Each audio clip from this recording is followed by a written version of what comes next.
And we're back. Yep. All right. So today I'm thinking. You go to a store, right? And you're just overwhelmed. There's so many choices. So left, right, below you, above you. There's a case behind the counter. It's covered in glass. The prices look like zip codes. It's like, who's buying this stuff? I don't even know. I don't know. Where do you start? Do you ask for help, or do you figure it out, or do you just grab what you normally grab? Well, I'm here today to help you out. Hell yeah, that'd be me. I go by the name of. Let's get into this episode. Play the intro. I go by the name of Lord. Let's serve you some whiskey.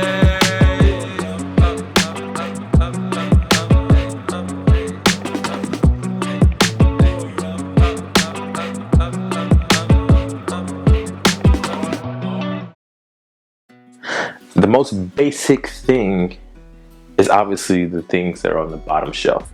Now, for this sake, we're gonna use Wild Turkey as an example just for today. And this applies across a few different brands, but ignore, the names of the particular, bottles, but just certain things I emphasize on. Now, usually a brand would have like an entry level bottle. Usually this is the most lowest proof bottle that they offer for that particular line. Now, unfortunately, today I don't have the one that Wild Turkey offers. I believe that one comes in at 81 proof. So usually that would be the most proof down one possible, meaning that is probably the most palatable one possible that people will like to purchase, and also ones that people will like to usually use and mix drinks and mix cocktails. Once again, it's nothing wrong with that. It's at a lower proof point, so obviously it's not going to overpower the spirit drink that you're making. The second one usually is a bumped up offer expression. For instance, with Wild Turkey, the one I do have is Wild Turkey 101. Now, if you're walking in the store, and like I said, you see the entry level one, which 9 times out of 10, you can relate it to any brand that you have. There's usually a step up above the bottle that you've been buying. So this particular one is Wild Turkey 101. Me personally, I actually like this one. This is an older bottle. The other ones I've been crushing. But anyway, this one is really good. This one comes in at 101 proof. Easy to find. You can literally go any grocery store, any big box store, any mom and pop store, and booyah, it's there. You can find this for retail. I wouldn't pay over retail for it. I don't think you're gonna see this anywhere super marked up. I lied. Yes, you can see this place is marked up. It's not worth it if you see this for above crazy retail prices. And I would say, like, I would stay away from this if you saw it for 35. This at best is probably like $24 max. You may see it for like $29.99 somewhere. So once again, this would be like the second in a line for anything that you look for.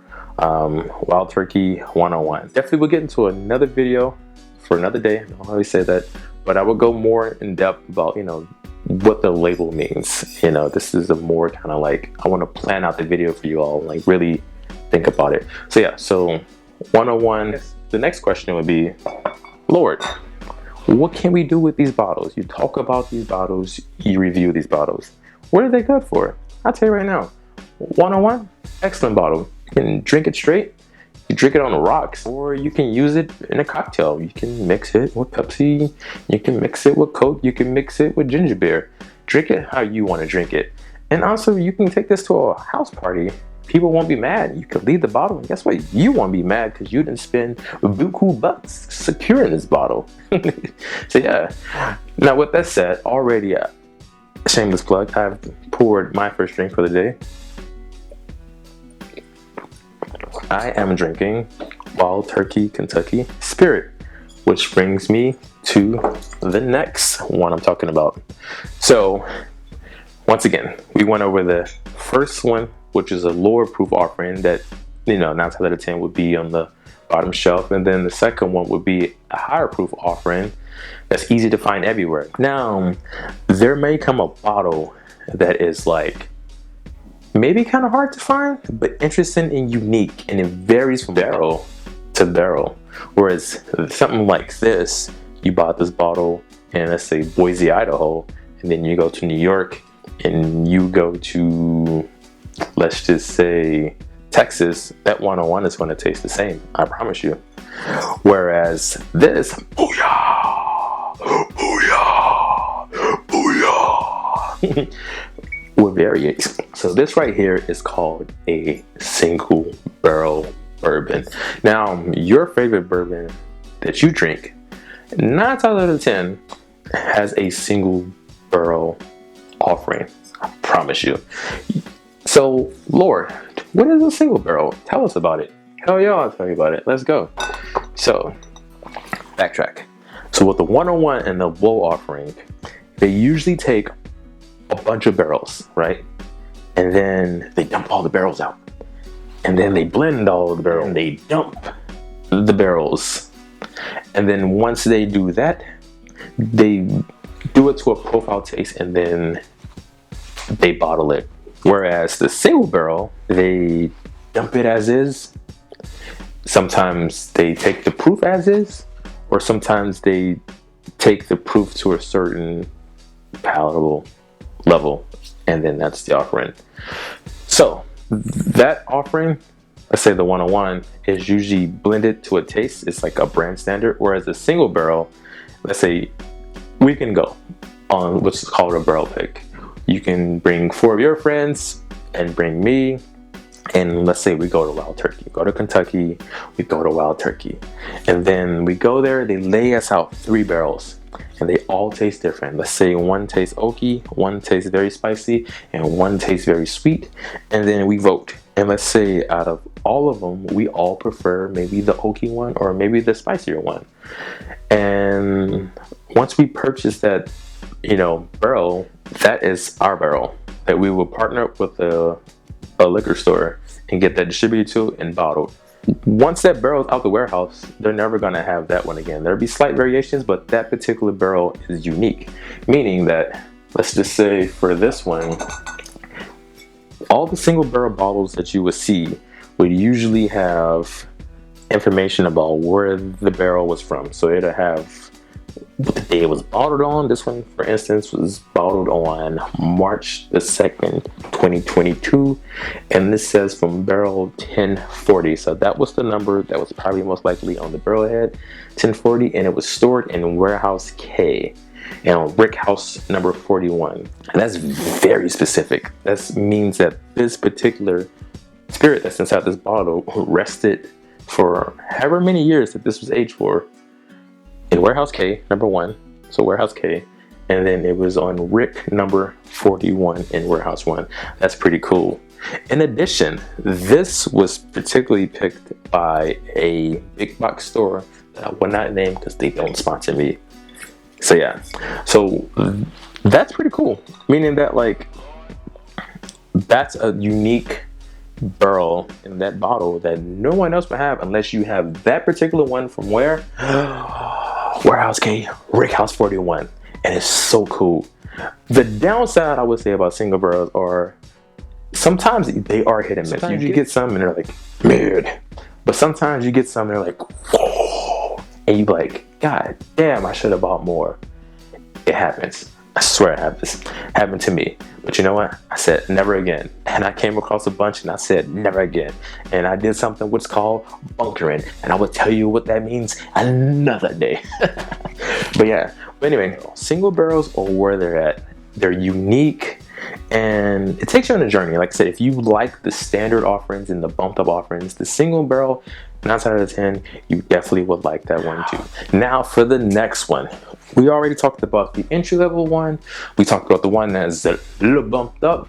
And then we talked about single barrels. Now another one that you may come across is something called barrel proof or batch proof. For this instance, we're talking about barrel proof. Wild Turkey Rare Breed. Wow, wow, wow, wow. So this is barrel proof. And you're probably thinking, Lord, what is barrel proof? I'll tell you right now. You remember when we went to Wild Turkey and we went to go pick a single barrel? The spicy and oak one that we like. Well, when we tasted that barrel, it was barrel proof. It was barrel strength, meaning that it was not cut with water yet and it wasn't proofed down. So we were able to basically smell everything that was in there and taste all the flavors that that barrel had to offer before it was proofed down. That's barrel proof. Now, you're probably thinking, what the hell would I need a barrel proof for? And what is barrel proof strength? If a single barrel, which I forgot to say, that single barrel was 101, they all range, depends. So the proof isn't here or there, it's more so the taste profile. But for this instance, for barrel proof, it's the same thing. You may come across, like for instance, this one is 116.8 proof, whereas some other barrel proofs, they vary in range, because you could have a single barrel bourbon, but it could be a single barrel proof, meaning that, like, instead of it being a single barrel that's proofed down to a certain taste profile, it's actually the barrel, and they just take whatever proof that that's at once they test it, and then poof, that's the proof they go with. So if it comes out at 140 proof, guess what? Hell, we're bottling 140 proof. But for this instance, it's 116.8. Now, some things that you can do with this bottle that I highly recommend. One, you can drink it straight. Yeah, you can do that. You know, if your palate is up to that, if you're at the level where you're not burning out your palate, oh, trust me, I remember when I first started, you would put your nose in a glass and all the vapors would come in just like, it gets you, you know what I mean? But you can also do it on the rocks, a nice little rock glass. Drink it. It'll last you probably 40 minutes for a nice conversation, maybe an hour, you know. It'll water it down, but not as much. I wouldn't necessarily mix it with like Sonic Ice, because at that particular proof, it's just gonna melt it and you're just gonna be stuck with whiskey flavored water. And I personally would mix that with soda. I'll be honest, I don't care what you drink your whiskey or how you drink it with. What I'm saying, at that proof, you mix it with soda, you're not gonna enjoy it, and it's kind of expensive. So if you want to just kind of throw your money down the drain, then all means be it. Go ahead and do that. But for this, like I said, you can drink it straight, you can drink it on rocks, or you can make an old fashioned with it. Old fashions with barrel proofs are killer. Why? Because when you already mix all those ingredients together, adding all that ice, you're mixing stuff, and then you're serving a rock, you already diluted the drink. So if you're starting with something with 80 proof, and then you add all the ice and you mix everything up, you put on another ice glass, that particular drink probably 9 times out of 10 is about 60 proof by the time you put it in your glass, and you're talking with friends and throughout the night, now that drink's like 30 proof. You're basically drinking whiskey flavored water. Whereas with this, it's gonna pack a punch, and it's gonna pair well with all the other flavors that that thing offers. So that's what you can do with barrel proof. In conclusion, we talked about the entry level basic offering from a brand. We talked about the one that's a little, you know, a little more proofed up, a little more beefed up. We talked about single barrels and how unique they are, and we talked about barrel proofs. Now, with that said, there's a bunch of different words and terms and jargons and blends and double blends and seasoned and dipped in this and finished in that.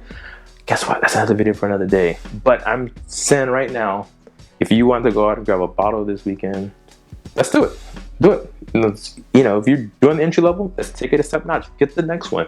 If you've done the next one, guess what? Go find a single barrel. Let me know how you like it. Hell, I challenge you. Go get a Wild Turkey 101 and get a Kentucky Spirit and have them side by side and let me know what you think. If you're already drinking the 101 Kentucky Spirit, then get the rare breed. Let me know what you think. Let me know in the comments, like, what's your favorite brand? What are you drinking? And do you like the entry level ones? The ones above? Are you a single barrel hunter? Or do you prefer your bourbon barrel proof? So with that said, thank you for watching today. You already know the saying. If you like it, go ahead and like, subscribe, and comment and all this stuff. And as I always said, cheers, salute, sante, Kobe, and all that jazz.